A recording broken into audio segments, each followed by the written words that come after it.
MBBS BDS या कोर्सेससाठी online पद्धतीने choice feeling सुरू झालेले आहे। 1 बाय 1 चॉईस फिलिंग कशी करायची, कोणकोणत्या प्रोसेस देखील आपल्याला करावं लागणार आहे हे सविस्तरपणे जाणून घेऊया। सगळ्यात पहिले तुम्हाला CET सेलच्या ऑफिशियल पोर्टलवरती येऊन जायचं आहे। पोर्टलवर आल्यानंतर ज्यावेळेस तुम्ही रजिस्ट्रेशन केलं होतं ती रजिस्ट्रेशनची जी काही मेल ID होती, रजिस्टर मेल ID, ती मेल ID या ठिकाणी एंटर करायची।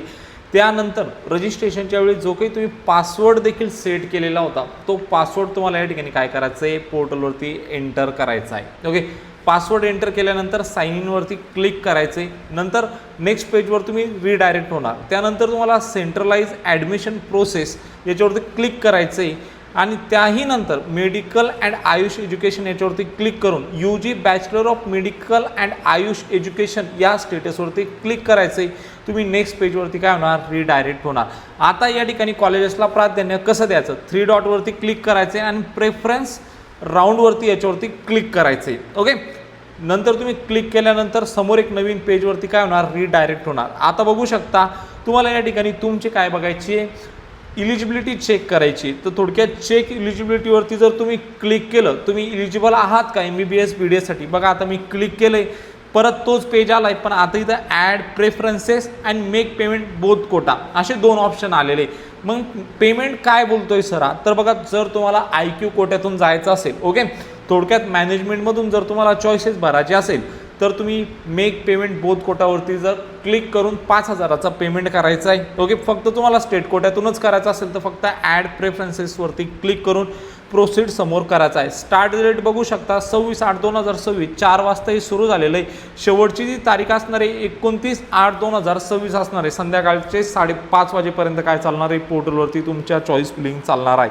आता ॲड प्रेफरन्सेसवरती आपण क्लिक केलं, त्यानंतर तुम्ही या ठिकाणी बघू शकता कॉलेज नेम देखील या ठिकाणी आलेले आहे। तिथं कॉलेजचं कोड देखील आपण टाकून कॉलेजला काय करू शकतो, सर्च करू शकतो। आता ग्रँड गव्हर्नमेंट मेडिकल कॉलेज मुंबईला मी काय केलेलं आहे, सिलेक्ट केलेलं आहे। कोणता कोर्स आहे तुम्ही बघू शकता, कॉलेजचा MBBS आहे। ओके, त्यानंतर आपण कोणत्या कोट्यातून या ठिकाणी चॉईसेस भरतोय, तर आपण या ठिकाणी फक्त हा जो फॉर्म आहे स्टेट कोट्यातून भरला गेला आहे म्हणून इथं स्टेटचाच ऑप्शन आलेला आहे। जर आपल्याला IQतून जायचं असेल तर IQचा सुद्धा ऑप्शन येणार। खाली तुम्ही बघू शकता ER मार्किंगचा ऑप्शन आलेला आहे। हे 1 टाइम सिलेक्शन असणार आहे, जसं की तुम्ही ह्या रेड कलरमध्ये बघू शकता। ओके, जर तुमची कॅटेगरी रिझर्व असेल तर या ठिकाणी रिझर्व करा आणि जर तुम्हाला ओपनमधून चॉईसेस भरायचे असतील तर हे ओपन करा। ओके, हे केल्यानंतर तुम्हाला ॲड प्रेफरन्सेसवरती क्लिक करायचं आहे। जसं तुम्ही क्लिक करणार तर तुमचं या ठिकाणी कॉलेज काय होऊन जाणार, तुमच्या यादीमध्ये ॲड होऊन जाणार। ओके ओके, जसं की आता मी यामध्ये समजा आपण एखाद्या डेंटलच्या कॉलेजला सिलेक्ट करूया। हे बघा BDS टाकले तर काहीच येत नाही आहे, आपल्याला कॉलेजचं कोड टाकावं लागणार आहे। ओके, किंवा डेंटल या ठिकाणी जर सर्च करतो तो सिमिलर होते कॉलेजच्या नावासमोर। ओके, कोणतं कॉलेज आहे, BDSचं कॉलेज आहे, कशातून करतोय, स्टेट कोट्यातून। ॲड प्रेफरन्सेसवरती जर मी क्लिक केलं तर हे प्रेफरन्स ॲड सक्सेसफुली पण शो होत नाही आहे। का शो होत नाही आहे, आणखीन आपल्याला काय करावं लागणार आहे, एक कॉलेजला ॲड करावं लागणार आहे। त्याही नंतर आपला हा जो काही आपण प्रेफरन्स या ठिकाणी सेट केला आहे, ओके, सिलेक्ट केला आहे, तो नंतर आपल्याला डिस्प्ले होणार। थोडक्यात बघा आता मी या ठिकाणी नवीन कॉलेज ॲड करतोय तर जो काही दुसरा प्रेफरन्स असेल तो आता शो होतोय आणि हा देखील आपण आता कोणता कॉलेज ॲड केला आहे, तिसरा कॉलेज देखील ॲड केलेला आहे। मग सर्वात महत्त्वाचं की कॉलेजेसला प्राधान्य कसं द्यायचं, कोणत्या बेसिसवरून द्यायचं, कॉलेजची रँकिंग, कॉलेज कसं आहे, कॉलेजचं इन्फ्रास्ट्रक्चर कसं आहे, कॉलेजचा पेशंट फ्लो कसा आहे, कॉलेज कुठे लोकेटेड आहे, सिटीमध्ये लोकेटेड आहे का आउटसाईड आहे। ओके, त्यानंतर कॉलेजचं कॅम्पस कसं आहे, त्या कॉलेजला हॉस्पिटल देखील अटॅच आहे का, हे सगळ्या बाबी काय घ्यायचं आहे, लक्षात घ्यायचं आणि त्या बेसिसवरूनच काय करायची, तुम्हाला तुमची चॉईस फिलिंग करायची आहे।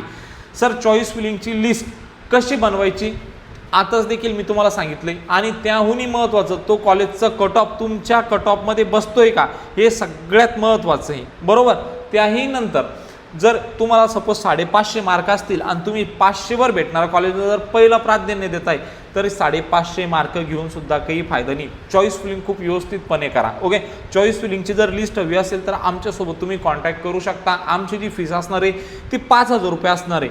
5,000मध्ये तुम्हाला परफेक्ट या ठिकाणी चॉईस फिलिंगची लिस्ट बनवून दिली जाणार आणि त्याही नंतर पहिल्या राऊंडचं किती कट ऑफ जातोय, कोणत्या कॉलेजला किती स्कोरवरती अलॉटमेंट होते, किती रँकवरती आणि किती SMLवरती, हे सविस्तरपणे ॲनालिसिस करून देखील तुम्हाला सांगितलं जाणार आहे। तुम्हाला जर जॉईन करायचं असेल तर तुम्ही आमच्यासोबत जॉईन करू होऊ शकता. ओके, जॉईन करण्यासाठी खाली एक नंबर दिलेला आहे, त्या नंबरवरती या ठिकाणी सगळ्यांनी कॉल करून आमच्यासोबत तुम्ही जॉईन होऊ शकता.